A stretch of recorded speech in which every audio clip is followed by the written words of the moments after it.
Hi, I'm Derek Jensen. This is Resistance Radio on the Progressive Radio Network. My guest today is Thomas Linzey. He's the Executive Director and an attorney for the Community Environmental Legal Defense Fund, which has assisted close to 200 communities across the country in 8 states to adopt binding local laws that elevate community rights to sustainability over corporate rights and powers. So first, as always, thank you for your decades of great work in the world, and second, thank you for being on the program. Yeah, thanks for having us back, Derek. So, something you've been working on for a decade now has to do with rights of nature. And can you talk about that, what that means? Can you talk about some of the why that's important? And can you talk about some of the history? And then can you lead us to what has happened most recently around that, having to do with Lake Erie? Sure. So when we talk about community rights, because we talk a lot about this community rights movement that's emerging across the United States, that we're talking more than just about the Homo sapiens or the people that live in a community having certain rights over what happens in that community. And namely, our work has arisen because people have opposed large corporate projects like toxic waste incinerators or landfills or fracking wells or large-scale hog factory farms coming into their communities, that we've been working for 20 years to establish basically a community right to veto those projects. So even if those projects are licensed and permitted by the state or federal government, that we believe that the locality, the people within that locality, have a right to decide whether that project operates or not within their particular community. And so during the work that we've been doing over the last 20 years, it's been primarily about that. How do we establish a legal theory and an organizing theory around communities having a right to say no to those projects which are going to be harmful to them? And along the way, about 10 years after that work began, communities started coming to us with questions about the status of nature and the natural environment and ecosystems, basically asking us, well, humans having rights to certain things in the community makes a lot of sense, and collectively the community having a right to say no to these projects makes a lot of sense. But nature itself really has no rights under the law. And nature is treated as property, which basically means that if you own a 10-acre piece of property, you have a deed to it, that it carries with it the right to destroy the ecosystems on that piece of property. The lawyers talk about it as a bundle of rights. When you have a deed to a piece of property, that you have a bundle of rights which come with that ownership. And one of those rights within the bundle of rights is the right to destroy the property that you own. And so nature under our system of law is basically treated as property. That private ownership of that property or even governmental ownership of that property carries with it the right of the owner to destroy that piece of property. And because of that, folks in our communities who said, well, it's great that humans have a right to say no to this, that projects would come in and infringe on our rights as humans within the community, but nature and streams and rivers and forests and ecosystems don't have rights. So that'd be And like I could complain because they're going to put in a hog farm. I could complain because it stinks, as opposed to complaining because it's going to destroy a nearby river. right, and we have a right to complain now, but usually that right to complain doesn't get us anywhere because the law as it's set up in the United States doesn't recognize our cities, towns, villages, and counties as having a right to say no after the state and federal government has said yes to the project. Oh, so we So, have the right to complain, just not to stop it. yeah, we always have the right to complain. We just don't have the power to nullify or veto that particular project coming in, even if it's going to cause us harm. So it's an unfortunate piece of the law, but it's been the law for the past 150 years in the United States that if the state or federal government has issued a permit to a corporation or a business entity to do a certain activity in a community, even if it's going to be harmful to the community, that the community itself does not have the authority to say no to it. So you can't take a referendum vote and say we don't want that, we're going to reject it.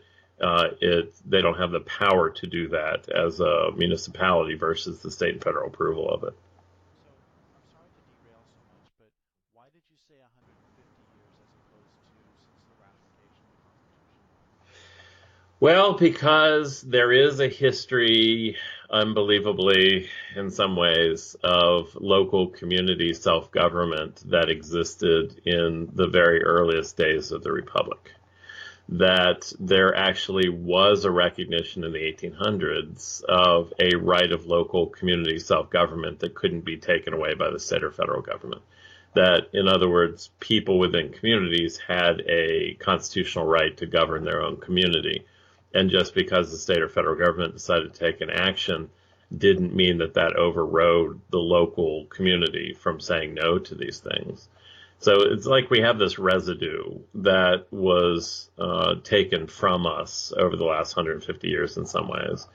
And I think it was really the spirit of the American Revolution. It was this concept that self-governance was very important, not only if it was at the state or federal level, but also at the community level.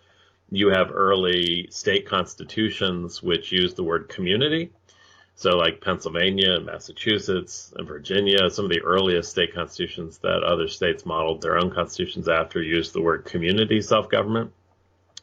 And so when we go into court, even though the current conventional status of law is that communities don't have the rights to say no to a frac well coming in or whatever, that we argue that historically they did. And we're trying to resuscitate that kind of law that was in the courts and in these early state constitutions. And of course, municipalities were around long before states were. So a lot of the early colonies were municipalities. They were sub-state units. And so in some ways, our cities, towns, villages, and counties were around long before the state or federal government. Yet today, the status of the law is that the state or federal government can mow them under with ease and at whim whenever they choose to do so. But the status of the current law in the United States is that, let's say you're living in a city and a big project has been proposed for the city. The big project, the corporation that's proposing it, goes to the state and gets a state permit, or to the federal government gets a federal permit to put something in. That if the city attempts to pass a law that bans that project, that it is acting illegally and unconstitutionally under the law. That the community itself doesn't have that power under our system of law. And you can ask the environmental lawyers and the corporate lawyers, everybody agrees this is the status of the law today. And so when we started as an environmental law firm appealing permits and trying to argue that the state or federal government had issued permits to corporations unlawfully, that they had not followed and complied with their own regulations. But our work shifted to actually assisting communities to be able to say no to these projects, because it became very clear to us that the system of law, the thumb was on the state and federal side of things and not on the local. And so today, in a nutshell, when we argue to courts about whether a community has the power to say no to something, like, this small community in Pennsylvania that has stood up for 6 years now saying no to a frac wastewater injection well, the reason why you don't have the authority to do that is because the corporations have rights to sue your community to override what you want to say in terms of banning or prohibiting that particular project. And it's very complicated. It took us 10 years just to figure out the basic, rules about how this thing works. And most communities have no clue that they're operating under the system of law, because they come to us and say, well, we don't want that thing here, and it's going to hurt us, and we want to say no to it. To which we have to say, well, we're sorry, the law doesn't allow you to say no, but, we can move in this new direction to try to resuscitate that historical memory of community self-governance and help them move in a certain direction. And so as we were doing that work, we had about 200 organizational community clients, like the city of Pittsburgh and the county of Mora in New Mexico, and different folks that want to engineer a new system of law to recognize community rights to say no to these projects. That people started coming to us and saying, hey, it's great that humans have rights here to say no to X, Y, and Z, but why doesn't the river have some kind of rights to also say no? Because when a frac wastewater disposal project comes into your community, it doesn't just affect the people that live there. It affects the ecosystems and the natural environment upon which people depend. And so it didn't make sense to some people that the law would only be pushed to protect human rights to say no when there were other impacts to those ecosystems that were happening from those projects coming in. And from a Machiavellian sense, I think some people said, hey, it gives us a stronger hand to stop these projects from coming in. Because if it's not just the humans here that have rights that are being violated by this project coming in, and it's also we can build another rights basis to stop these projects from coming in, then it makes us stronger to say no as a community, to say just stop these things from happening. And so I think you got this weird mix of the Machiavellian people looking for the real logical, practical, on-the-ground tools, and then you have another school of thought that says that whereas in Western culture and Western civilization, going back thousands of years, that nature has never had rights, that nature has always been treated as property, that in indigenous communities, nature has never been treated as property, that nature has always been something different, not something to be owned privately and used privately and consumed privately, but something that had a greater meaning or a greater capacity within the community than just property. And the the Western lawyers back in the 1970s started this little fire around nature having rights and the concept of nature having rights, and then it kind of died out in the 70s. And we picked it back up again in 2008 with a little town, a little borough called Tamaqua in Schuylkill County, Pennsylvania, just north west of Philadelphia, that decided to try to stop PCB-laden dredge from the Delaware River being dumped in old mine pits in their community. And instead of just saying, hey, we as a community of humans have a right to say no to this project coming in, they recognized the rights of the river that ran through the community, saying that if you bring that dredge into this community and it affects both us and the river, that we should have these categories or pockets of rights that can be defended against that particular project coming in and causing those problems.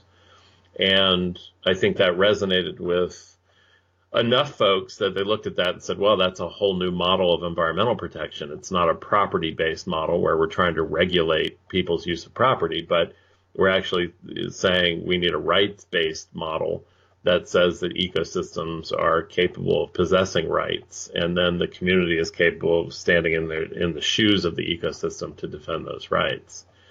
And whereas in 2008, I think it was kind of crazy, it was a radical idea that people scoffed at. The first step is laughing at new things. And so I think it got a lot of laughter.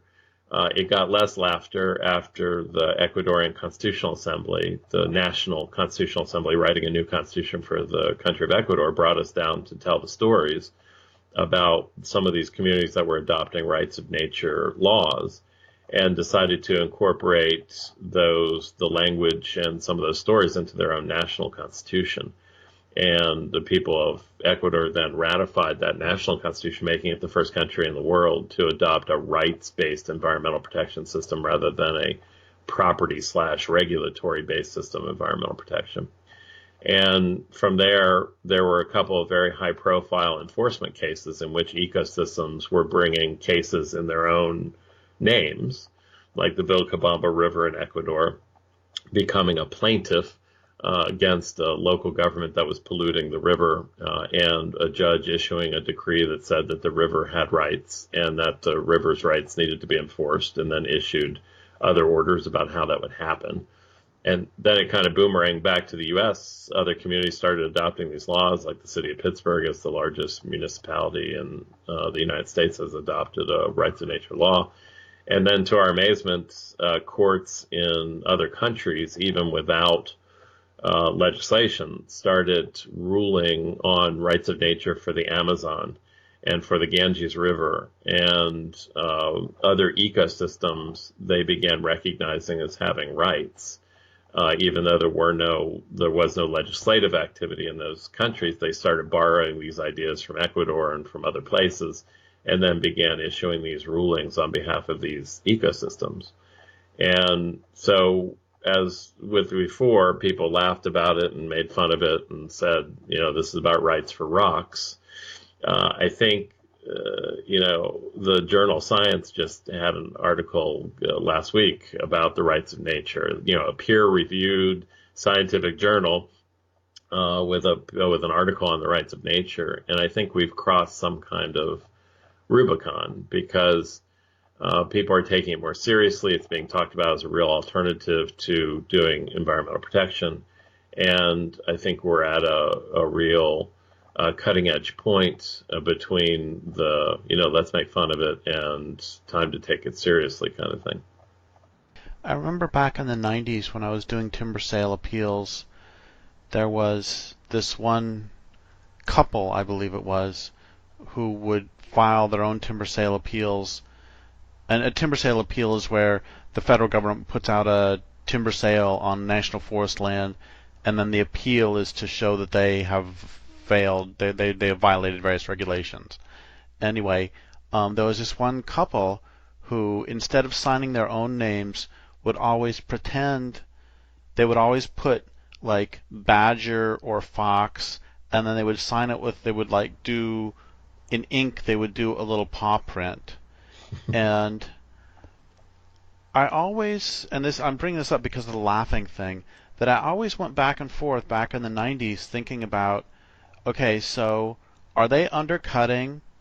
Are the bureaucrats of the Forest Service just going to laugh at them and throw it out because of that, because they didn't quote sign it properly, or are they actually moving moving moving the way people think about nature by forcing, for at least a moment, forcing those bureaucrats to think about the animals who actually live in those forests? Yeah, I don't know. I think I've seen those same ones because we used to have a photocopy of one of them that we kept here at the office. But I think people have long been longing for something like that, understanding that there's a need for something larger like that and voicing it through various mechanisms that they had to do it. I think what's happening now is a little different because it's actually about harnessing the law, which for so long has been used in the name of regulating the destruction of the environment instead of being used for a different purpose. And the question that we always ask is how bad does it have to get before people turn to force a different kind of environmental protection system? And I think that question was partially answered this about a month ago, end of February of this year, when people of Toledo, Ohio, fought for over 2 years to place a Lake Erie Bill of Rights onto their ballot for the people of Toledo to vote on, to decide whether to recognize that the Lake Erie ecosystem had certain rights. And, they got taken off the ballot. There was a lawsuit that said you can't do this as the city of Toledo. People of Toledo organized, forced the city council to unanimously put it onto the ballot. And then they voted at the end of February of this year with 60-some% of the vote to actually recognize Lake Erie as having the rights to exist and flourish and naturally evolve. And what that means is that the lake, has some attributes of a person in that the lake can sue those that are interfering with those rights. So Lake Erie today, as of the passage of that law, has the right to exist and flourish and naturally evolve, and that's in place now. And the agribusiness interest, because the biggest threat to Lake Erie, one of the biggest threats to Lake Erie's rights at this point are the algae blooms that are produced from the excessive amounts of fertilizer and manure put on land by mostly agribusiness corporate farmers who live in the Lake Erie watershed. And that's providing excess phosphorus into the Lake Erie watershed, into Lake Erie itself, which is causing these algae blooms to occur each summer. And last year and the year before, the algae blooms caused 500,000 people in the Toledo area to lose their water supply. So 500,000 people couldn't drink the water from the lake, had to boil it and treat it and do all those things. There were some advisories about even touching the water, that the water was toxic because of the algae blooms. And so this question about how bad does stuff have to get, things got pretty bad in Toledo. Things got pretty bad around Lake Erie. And in response, the state apparatus, the only thing that they did was ask for these agribusiness corporate facilities to voluntarily cut back on their phosphorus and fertilizer application, which of course didn't happen. And the algae bloom happened again last year, and they're predicting an even worse one this year. And so people were done. They've given up hope that the state or federal environmental agencies are going to do anything other than kowtow to the corporate interests that drive the state of Ohio, corporate agribusiness specifically, and instead took it into their own hands to do something along these lines. And the power of these, whereas 10 years ago, community could have passed something and then been ignored, the power of this stuff, I think, is shown by the fact that the agribusiness corporate entity sued the city of Toledo within 24 hours after the passage of the law. So law passes. As soon as that passage was known, then the next morning, the corporate agribusiness interest sued the city of Toledo to try to overturn the law. And so I think that shows the distance that we've come in some ways, that people are taking this seriously now. It is seen as a real life way to begin to transform environmental law away from this idiotic, insane regulatory system that we've been operating within for the last 20, 25 years, and into something that's rights-based, that provides some of the highest constitutional type protections to ecosystems. And I think that's what makes it exciting. So how does how does Lake Erie, having been given rights, I don't know if given's the right word, but Lake Erie having rights, how does that mesh up with what will be the primary legal strategy of the agribusiness? I presume, let's back up. I presume that the primary legal strategy of the agribusiness is going to be the Commerce Clause. Am I wrong? And can you talk about what the Commerce Clause is? Yeah, primarily the agribusiness corporate strategy at this point in the lawsuit that they filed is that the municipality lacks the authority to adopt the law. So in the United States, we talked about communities not having the legal authority to veto certain projects coming into their communities. Part of the reason for that is this I call it weird, but it's been the law for a long time, called Dillon's Rule. It's a rule that establishes the relationship between a municipality, so in this case the city of Toledo, and the state of Ohio and the federal government. So it answers the question about what's the relationship between the city of Toledo and primarily the state of Ohio. And the answer is that the city of Toledo is a child and the state of Ohio is the parent. So it's known as Dillon's Rule. It's been embraced and adopted by the U.S. Supreme Court. But basically, any municipality in the United States is a child. The state is the parent, which means that the state determines what powers the municipality can exercise and what powers it can't exercise. And so what the corporate agribusiness folks are arguing is that the city of Toledo was never given the power by the state of Ohio to determine that to recognize that Lake Erie has certain rights. That, in other words, its municipal authority is bounded by the laws and regulations set by the state of Ohio and can't exceed those. And with the adoption of a Lake Erie Bill of Rights, that it exceeds those regulatory protections and other laws that are in place at the state of Ohio level. And so they're trying to close the portal of cities, towns, villages, and counties being able to adopt rights of nature laws by saying that it's an authority thing, that you can't, that you're preempted from doing this kind of lawmaking because the state has the power to control and regulate what happens to the lake. And so I think that's the primary shot, because they don't have to deal with the rights of nature stuff at that point. They can just argue over authority. Whether the city had the authority to pass it in the first place is the question that they want the courts to ask.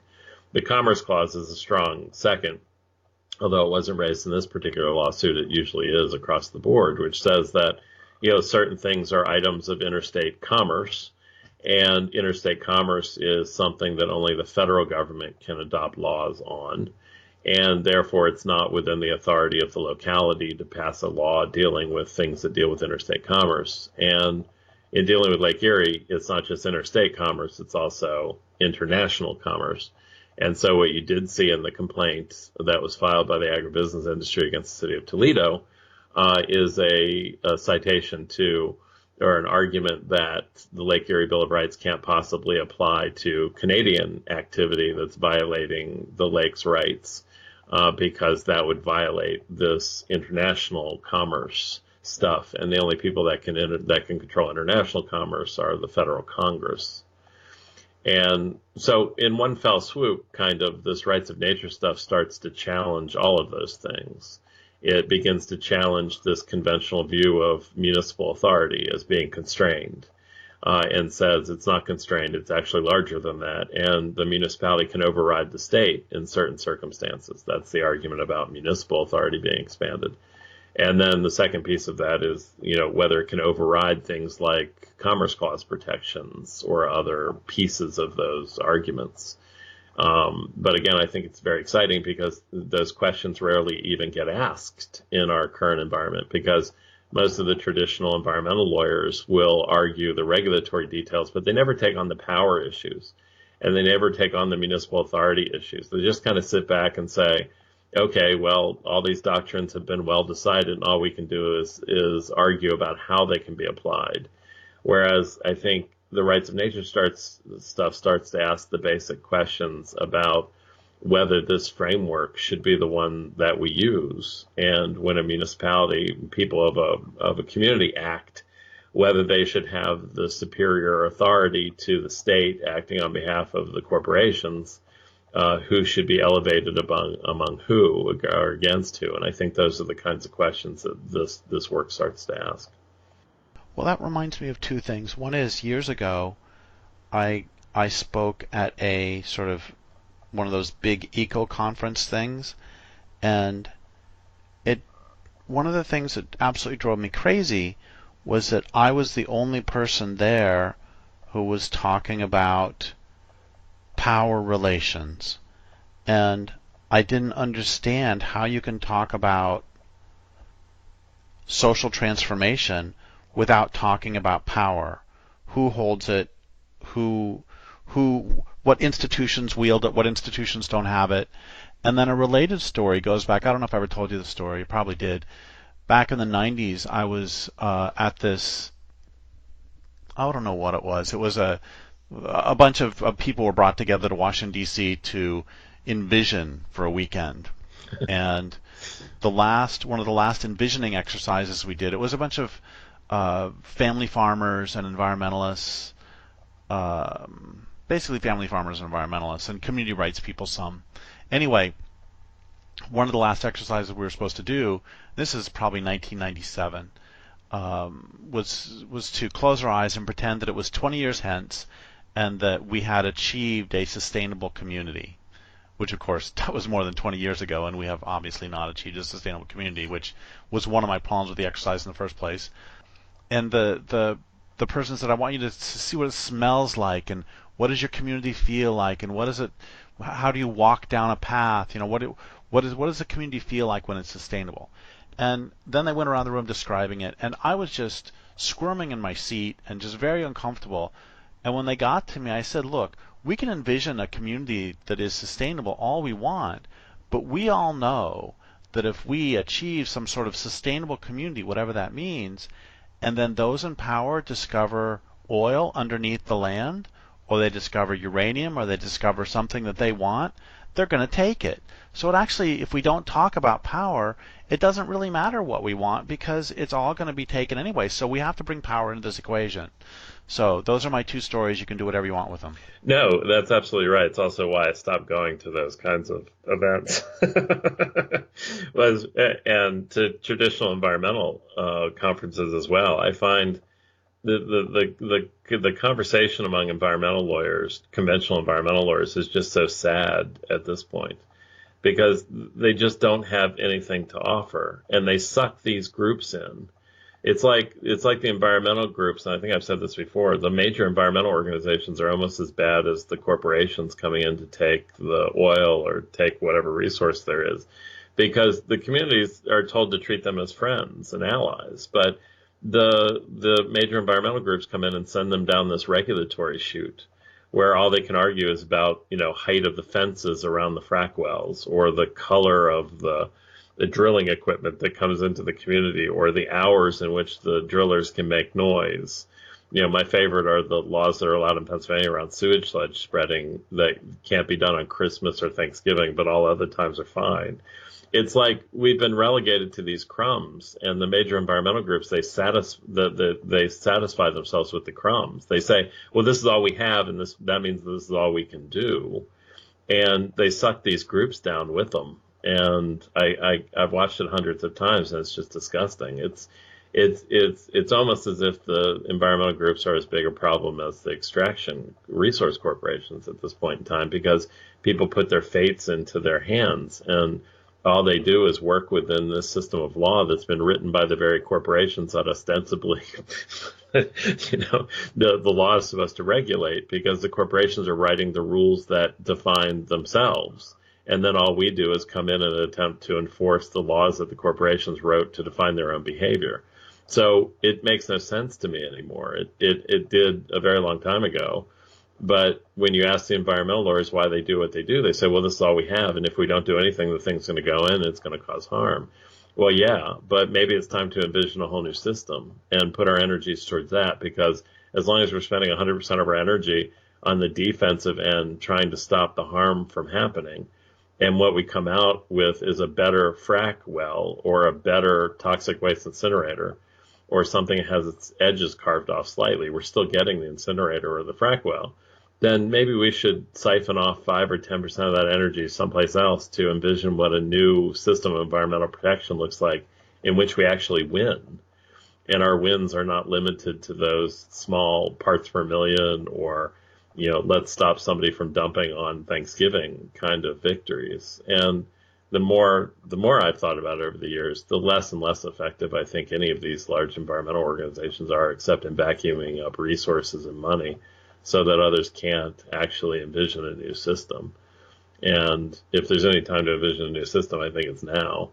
And I think in Toledo, even if the law falls, which may eventually happen, the corporate boys control the courts and they control the legislatures. And, doing this kind of work in the face of that kind of overwhelming power is tough. And kudos to the Toledo folks who had the heart and the wherewithal and the courage to carry it through, because it's going to take 300, 400, 1,000 of those communities to put up their middle finger to the power system and say, this is the system of environmental protection that makes sense. And us fighting for these ecosystems makes sense. And we have to do it now, because otherwise we're out of time. We're not running out of time anymore. We're out of time.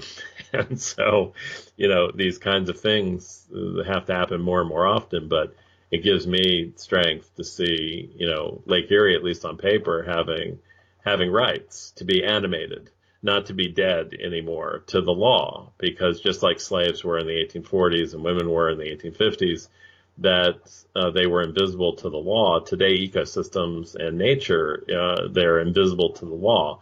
Yet we wonder why things keep getting worse from an environmental perspective. It's because these things, they don't exist. They're things. They're not rights-bearing entities under the law. And I think the movement that's beginning to form is about shifting that so that our cities, towns, villages are actually rights-bearing and have some authority to say no. But that also that ecosystems and natural systems have rights as well, that they are rights bearing. And it's no less a shift that happened with African Americans and women and labor, the labor movement and the American Revolution, which was about shifting private corporations that were states into being something else. But I think that shift is the basis for the modern movement that has to occur for us to really begin to recover from any of the effects of this culture and civilization that's been placed on us. Well, I don't know if this is an entirely fair comparison, but when you were talking earlier about the Commerce Clause, I was thinking about how that's why there were all those fights in Congress, and let me know if this is wrong.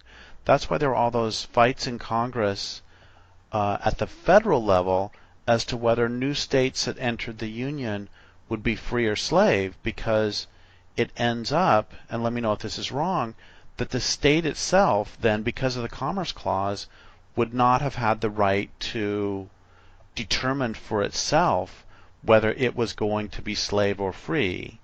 And that is why they would have to have the Missouri Compromise or whatever else. So the feds can say, okay, when, Ohio or whatever state comes in, I'm choosing a state wrong, whatever state was in the Missouri Compromise, Missouri, I guess, that those states will be declared at the federal level. And then the other thing that this illustrates is the whole horrific nature of still presuming, of going under the old notion that African Americans were property to be dealt with under the Commerce Clause in the first place, as opposed to slavery abolished. Yeah, and it gets even worse or more pointed in when the civil rights legislation was passed and then challenged. So, the time period in the 60s and 70s in which interstate transportation facilities, like waiting areas and bus stations and all those types of things were forced to desegregate, that the good folks on that side of the argument, so the United States at that time backing the law because the law had been passed at the federal level, argued that African Americans were actually items of commerce because they were trying to uphold the desegregation laws under the Commerce Clause as a authority basis for Congress to have adopted the desegregation laws in the first place. And so you see it most starkly in these oral arguments made in front of the U.S. Supreme Court, where one of the Supreme Court justices asked the United States, they said, so you're arguing that African Americans are items of commerce, that they're crossing state lines, and therefore the laws are protected or supported by the Commerce Clause. And the Solicitor General said, yes, that's exactly what we're arguing, is that the Commerce Clause provides the basis for authority to pass this law. And the Commerce Clause has been used to uphold the Clean Water Act in terms of those bodies of water that operate interstate to support breeding wildlife. So like ducks and other wildfowl that travel from state to state to use interstate waterways to land. There's this great oral argument that was held, the case challenging the Clean Water Act and challenging congressional authority to actually adopt the law, in which the United States that was defending the Clean Water Act said, yes, we consider birds to be items of interstate commerce, and therefore if they land on a waterway, that automatically protects the waterway under the Commerce Clause and therefore gives authority to Congress to have passed the Clean Water Act in the first place. And they came up with this legal rule called the reasonable bird rule, which said if a reasonable bird flying between states would land on this particular waterway, that it was then protected under the Commerce Clause's authorization of Congress to pass a law protecting that waterway. It's all so messed up. It's all based on property. It's all based on commerce. That's the entire constitutional system, which is why we've begun talking about the need for a new constitution, one that is based on the rights of people and rights of nature, and something that fundamentally begins to remake the structure that we have, because we don't think a tweak to it or an amendment to the constitutional structure that we have is going to make much of a difference. That it's really got to be remade because it was written back in the 1780s when property and exploitation of natural resources was the overriding objective. And I think we're switching very slowly, community by community in some ways, to a different vision of what government should be. And I think a different constitution needs to be in that offing, because we need to change that basic structure over to something that works for us rather than something that is basically a suicide pact. So, to be clear, you're talking about rights of nature, and you're talking about Lake Erie, but you're also talking about something much, much bigger, having to do with the entire way that we perceive the world. And I'm going to use a phrase I don't much like, but I'm going to do it on purpose. The way we do business in the world. Right. So is that correct? Yeah, the shorthand that we use is that the existing constitutional structure elevates property and commerce rights above the rights of people and nature. And we need something that does the opposite. It elevates the rights of people, communities, and nature above the rights of property and commerce. And, that's the basic, I think that's the basic inversion that has to take place. And we're nowhere near doing that.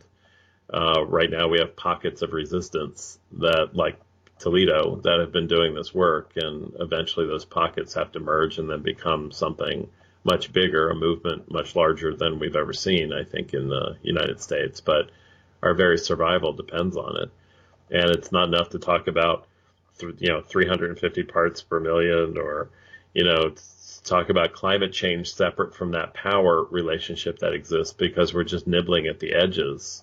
And as long as we leave the thing intact in the middle, it's always going to undo what we attempt to do. And so at some point, we have to begin to remake that basic structure of governance to reflect the kind of world that we need and that we want. And it's not there right now.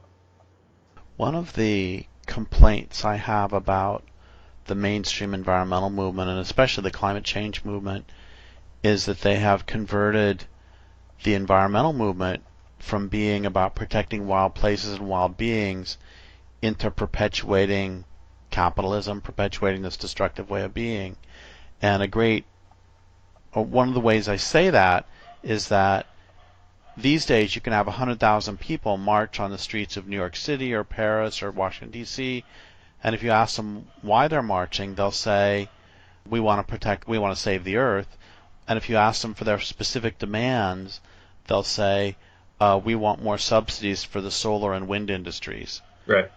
which is an absolutely extraordinary thing to turn an entire social movement into a lobbying arm of a sector of industrial capitalism. Yeah, it's all, So, I mean, I'm sorry, go ahead. no, I was going to say it's also desperation. I mean, people don't know where to turn, and so they're being programmed by some of these larger groups and larger organizations, I think, in some ways. Oh, I agree. So if if you could, if there were 100,000 people who were marching in the streets of Toledo, Ohio, or Washington, D.C., or wherever, and then they said, why are you marching? And they said, we want to protect the planet. And they said, what are your demands? What would you, if they were to ask you that, what would your demands be? Well, I think the demand is for a new governing structure, a new operating system that finally recognizes things that are important and that have values to us as being the most important values. So when rights of nature comes up against rights of corporations, today under a conventional legal system, the rights of corporations win. And that's hardwired into the system. And so the system is very complex and it's very complicated, and people don't understand, even they don't understand the system under which they're living. I mean, 99% of the people just don't have a clue how this system actually operates. It only has relevancy to them to understand how it actually operates when they run up against it. And so if you got a 15,000 head of hog factory farm coming next to you, you have a reason to actually begin to question how the system operates. But most people have no reason to question, and most people don't question. Most people don't understand how it works. So it's like these people repeating "Make America Great Again," who have no clue what they're saying, but they've been programmed to say it. It's the same thing on our side of the fence, which is that these big groups get into a room and they say, okay, this is what we're going to work on for a year. And then they program that down through everybody so that they get echo from the base and from people who have no idea what they're saying sometimes, that there's that programming that occurs. So, I mean, I think we need to clean house. We need to clean the whole thing out. We need to start from scratch, and we need to figure out what operating system is going to work for our own survival on the planet. Because right now the thing that we have guarantees the opposite direction, that we're going to continue to destroy it. And it's all about power relationships. The U.S. Constitution establishes certain power relationships, whether that's between the federal government and the state, or between corporations that claim private rights within the Constitution and communities that are trying to do otherwise, or to do something different than what the corporation wants. It's just that nobody understands that. It's all camouflaged. And part of our job is pattern recognition to show people that it's not just them. It's happened 100 other places. So when they're trying to ban GMOs, well, guess what? People in Hawaii tried to ban GMOs, and they got overridden by the Commerce Clause and by preemption and by these other corporate legal doctrines. And guess what? The same thing happened in Virginia as people were fighting against this project, and in New Mexico when they tried to ban hydrocarbons from being withdrawn from the ground in the poorest county in the state of New Mexico. Or in Oregon, when they tried to stop aerial pesticide spraying, they get sued for the same reasons. Our job in some ways is very small. It's about pattern recognition to help people see that this is not just them getting the raw end of something, that it's happened over and over and over again. It's not the exception, it's the rule, it's the default. And helping them see the patterns, the rules that are in place as a means for them to say, well, something's really wrong here if these are the rules or patterns that apply to these things. We need to get ourselves out from under it. So we have just a couple minutes left, and earlier you said that the recognition by Toledo of Lake Erie having rights, may not stand. And when you said that, that reminded me of a line I read in a thriller novel where they're going to burst into a building, and one character says to another, the first person through the door always gets shot. And I think about that with politics too, and you said immediately afterwards that we need 300 other cities doing this, that the way to do this is not for the rest of us to look at Toledo, because the first one through the door gets shot, the second one through the door gets shot. What we need to do is to overwhelm them with, as you said, 300 municipalities doing this, 400 municipalities, until they start to get overwhelmed. So A, you can respond to that, and B, if somebody in Charleston, West Virginia, in Biloxi, in Oklahoma City, Tulsa, wants to do something, what do they do? Well, they need to not wait for others to do anything. I think we have this thing where we self-censor and self-restrain ourselves to say our role is to try to convince somebody else to do something, whether that's a state regulator or our state representative or state senator or whatever. And we're saying it doesn't matter. You're not going to convince anybody. It doesn't work that way. Our whole organizing model, the conventional organizing model, is based on pressure politics, that we have to put enough pressure. If we get enough people and we get enough pressure, then we can change somebody's mind, and then that person is going to do X, Y, and Z. And I think that's nuts. I think that's what we've been relying on for change for the past 40 years, and it's crazy. We just have to do it ourselves. So they need to get in touch with us or get in touch with some of the other communities that have been doing this work, get in touch with the Toledo folks to talk about rights of nature, but actually start doing it there, which means taking it to their city council, taking it to their local elective body, running for office themselves so that they can become a standard bearer for these policies. But understanding that if change is going to happen, it's got to happen at home. It's not going to happen someplace else. This is not going to be a top-down thing where all of a sudden Congress passes a Green New Deal and everything's okay. It's going to be bottom up. It's got to be forced. This change has to be forced. It's not going to be top down. So this whole pressure politics thing is garbage. It's not going to happen that way. So people shouldn't be putting their energy into it. People should be putting their energy into becoming lawmakers. I think that's one of the only things that we really do as an organization sometimes, is that we say to people, you're the experts. You're not waiting for someone else to come in to save you. They're not going to come. You're the experts. You need to actually become the lawmakers, something that we've been stripped of and forgotten over these past decades, but that you're the people that you've been waiting for, not to be, the stupid sayings over and over, but you're the ones that you've been waiting for. You have to sit down and actually do it. You have to write a law. Do it, put your ideas on paper, and then actually work to get it passed and challenge this power structure that's been put in place to guarantee that you will not be the lawmakers. I think that's what has to happen. The spirit of disobedience to existing conventional legal structures. We have to have a force of people, and a significant number of people who decide not to accept no for an answer at those other layers of government, and understand that change comes from below, not from the top. I think for the last many, many decades, the fundamental strategy of environmentalists has been to pray for a miracle. And I think the recognition that I hear you saying is that we need to recognize that the only miracle we're going to get is us. Yeah, I think that's exactly right. Well, thank you so much for all of your great work, Thomas, and I would like to thank listeners for listening. My guest today has been Thomas Linzey. This is Derek Jensen for Resistance Radio and the Progressive Radio Network.